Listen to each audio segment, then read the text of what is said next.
Get ready.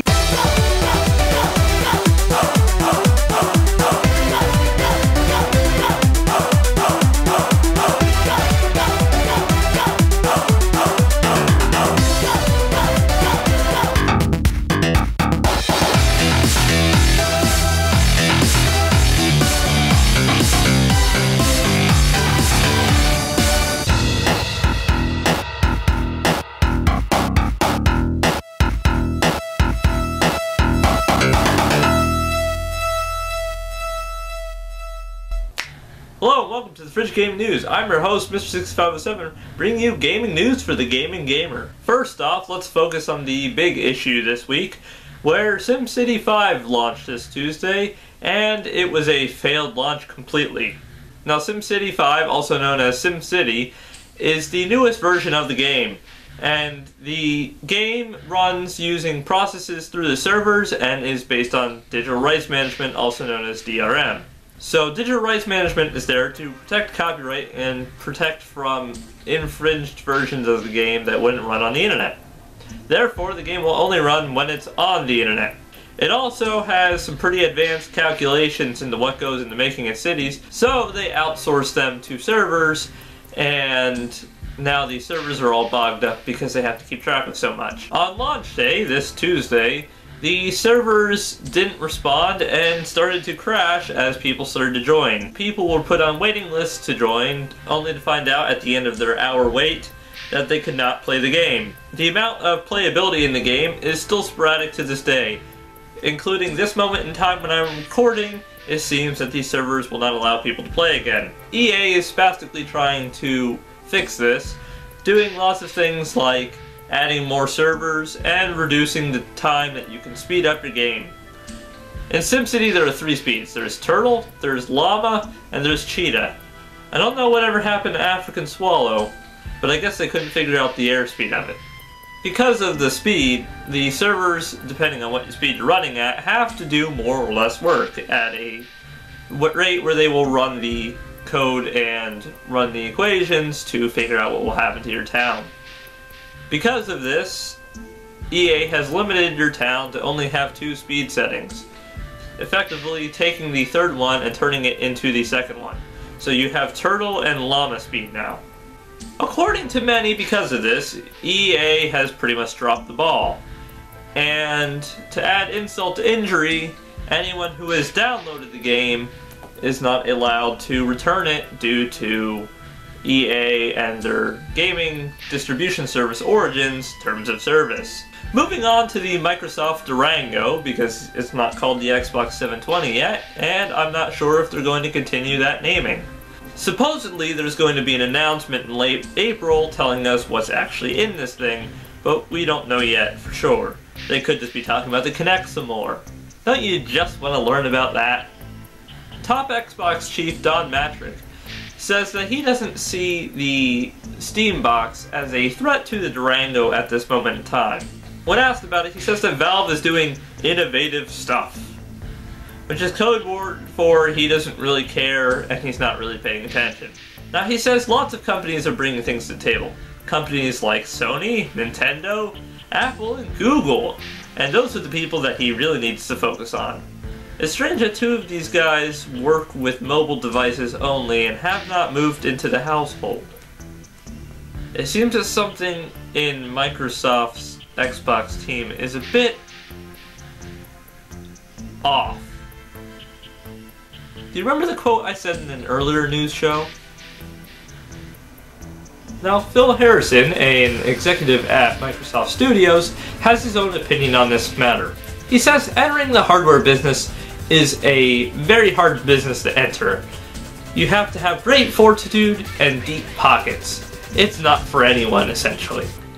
Yep, they're a bit off.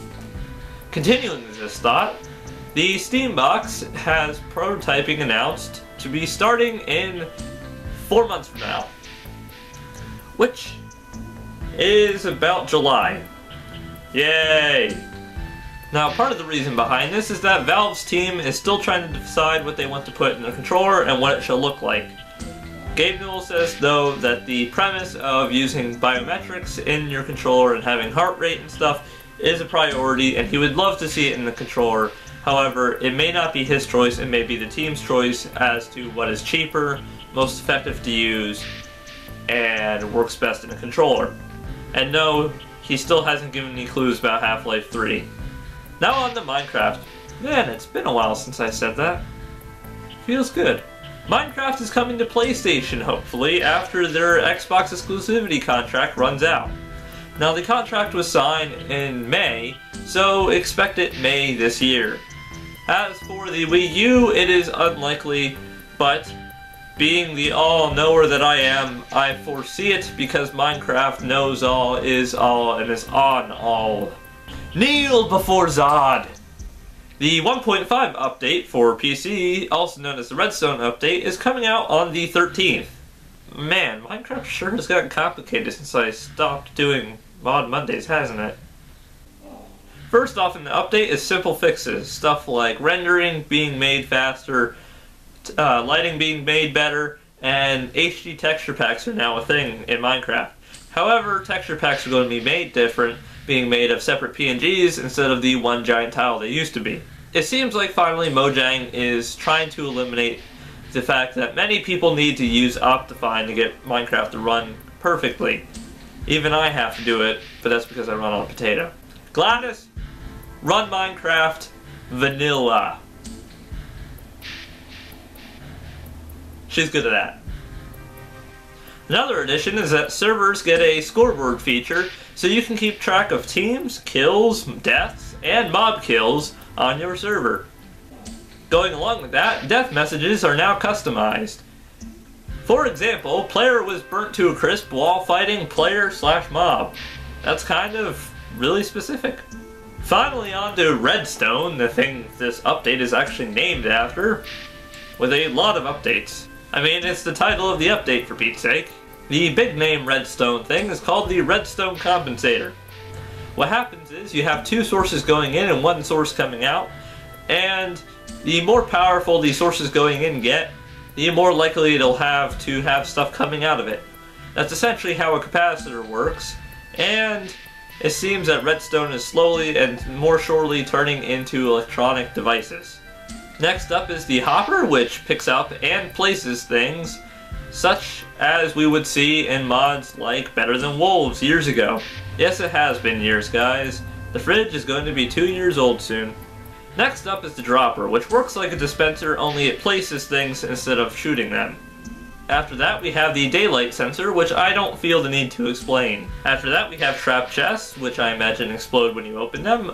Next up we have Weighted Pressure Plates, which work with the amount of items thrown on them. There's a light one and a heavy one. The light one works with 60 items on it, and the heavy one works with 100. After that, we have blocks of redstone, which means that now you can finally push your redstone sources. After that, we have another block. We have nether quartz, which is collected from the nether and used to make sunlight detectors, and which is used in daylight sensors and redstone compensators. Now we have a couple more mine carts now too. We have TNT mine carts, which are just TNT in a mine cart, which flows with the idea of the activator rail, which means that you can set off the TNT mine cart. After that you have the spawner mine carts, which are used for, yes. Art-wise now, there's different snow heights, and each layer contains a snowball if you break it with a shovel. And also, water and lava are getting texture updates with this. Finally, a bit of Ouya news. The Ouya has the XMBC running on it, which is a media center. So, boom! Ouya is now a media center. Take that, Wii U! Anyway, the full video is in the description, and it's pretty cool to check out, which means now you can hook up your Ouya to your PC and use file sharing to now stream your files through your Ouya and watch them on your TV. That's it for this episode of Fridge Game News, guys, but remember, stay cool with the fridge.